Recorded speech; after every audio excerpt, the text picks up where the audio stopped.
बनेगा। योगी कैबिनेट ने विशेष आयोग के गठन को मंजूरी दी है। ओबीसी आरक्षण के लिए विशेष आयोग में 5 सदस्य होंगे। तो ग्राम पंचायतों में अब ओबीसी आरक्षण के लिए आयोग बनेगा। सीएम योगी इसको लेकर बैठक भी कर रहे थे। योगी कैबिनेट ने विशेष आयोग के गठन को मंजूरी दी है। ओबीसी आरक्षण के लिए विशेष आयोग में 5 सदस्य होंगे। तो ये बड़ी खबर हम इस वक्त आपको बता रहे हैं, क्योंकि अब पंचायत चुनाव दूर नहीं है। अब ऐसे में ओबीसी आरक्षण के लिए विशेष आयोग में 5 सदस्य होंगे। इसको मंजूरी दे दी गई है। योगी कैबिनेट ने विशेष आयोग के गठन को मंजूरी दी है। नीलेश चौहान जरा बातचीत के लिए इस वक्त हमारे सहयोगी हमारे साथ जुड़ चुके हैं लाइव। नीलेश, क्योंकि जो पंचायत चुनाव हैं अब उनमें भी ज़्यादा समय नहीं है, लेकिन उससे पहले योगी कैबिनेट ने विशेष आयोग के गठन को मंजूरी दे दी है और ओबीसी आरक्षण के लिए बाकायदा विशेष आयोग में 5 सदस्य होंगे। देखिए सृष्टि, बिल्कुल आपको बता दूं कि आज उत्तर प्रदेश सरकार की कैबिनेट बैठक महत्वपूर्ण तरीके से संपन्न हुई है। ये बैठक योगी आदित्यनाथ की अध्यक्षता में संपन्न कराई गई, जिसमें सबसे महत्वपूर्ण प्रस्ताव जो है ओबीसी आयोग के गठन को लेकर, जिस पर मोहर लगाने का काम कैबिनेट बैठक में किया गया है।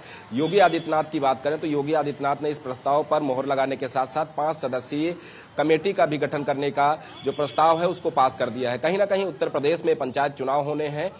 पंचायत चुनाव से पहले ओबीसी आयोग के गठन की लगातार मांग उठ रही थी। कोर्ट ने भी सरकार से पूछा था कि कब तक ओबीसी आयोग का गठन हो जाएगा और कब तक ओबीसी आयोग के गठन के बाद जो जांच रिपोर्ट है आयोग की वो सरकार को सौंपी जाएगी, ताकि ओबीसी आरक्षण को लेकर एक विशेष अध्ययन उत्तर प्रदेश के अंदर किया जा सके, जिसका सीधा लाभ ओबीसी वर्ग से आने वाले जो पंचायत चुनाव में चुनाव लड़ते हैं लोग, उनको उनका लाभ मिल सके। तो कहीं ना कहीं अब वो रास्ता साफ हो चुका है। जल्द से जल्द ये कमेटी उत्तर प्रदेश में ओबीसी आरक्षण को लेकर अध्ययन करेगी। अध्ययन करने के बाद एक रिपोर्ट तैयार करेगी। रिपोर्ट तैयार करने के साथ साथ शासन को उस रिपोर्ट को भेजा जाएगा, जिसके बाद उत्तर प्रदेश में जब पंचायत चुनाव होंगे तो ओबीसी आरक्षण को लागू करके पंचायत चुनाव में सीधा लाभ ओबीसी वर्ग से आने वाले जो नेतागण होंगे उनको मिलेगा।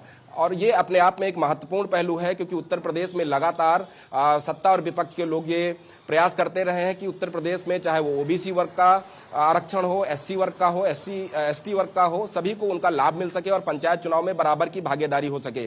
जब ओबीसी आयोग अपना जांच रिपोर्ट तैयार करके शासन को भेजेगा तो कहीं ना कहीं उत्तर प्रदेश में तमाम जो पंचायत की सीटें हैं जो जनरल कैटेगरी में आती थी, वो भी कहीं ना कहीं उनके आंकड़े भी बदलते हुए नजर आएंगे, क्योंकि बड़े पैमाने पर ओबीसी वर्ग के लोग जो है गांव में रहते हैं और ऐसे में तमाम सीटें ऐसी हैं जो उनके अनुपात के अनुसार उन्हें नहीं मिल पा रही थी। जब ओबीसी आयोग का गठन हो जाएगा, ओबीसी आयोग अपनी रिपोर्ट का अध्ययन करेगा और अध्ययन करने के साथ साथ तमाम सीटों का फेरबदल भी देखने को मिलेगा। जब पंचायत चुनाव होंगे तो पंचायत चुनाव में सीधा इसका असर दिखाई पड़ेगा, ताकि जो मांग लगातार उठती आई है कि ओबीसी वर्ग के लोगों को उनका आरक्षण का लाभ चुनाव में नहीं मिल पाता है, अब वो लाभ भी उनको मिलता हुआ दिखाई देगा। लंबे समय से ओबीसी आयोग के गठन को लेकर चर्चाएं चल रही थी, लेकिन अब उन चर्चाओं पर विराम लगाने का काम योगी कैबिनेट ने किया है और साफ तौर पे जल्द से जल्द ये जो कमेटी गठित की गई है जो उत्तर प्रदेश में प्रमुख तौर पर सर्वे करेगी, ताकि ओबीसी आरक्षण को विशेष तौर पर जो है समय पूर्वक लागू कराया जा सके और पंचायत चुनाव भी समय से पहले हो जाए,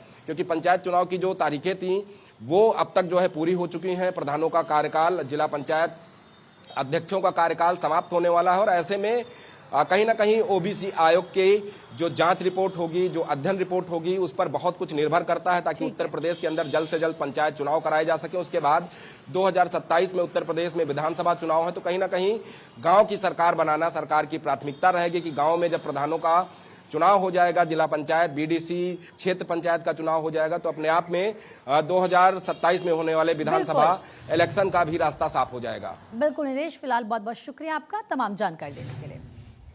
महाराष्ट्र विधान परिषद चुनाव तारीख का ऐलान। चुनाव आयोग ने चुनाव की तारीख का ऐलान कर दिया है। 16 सीटों पर 18 जून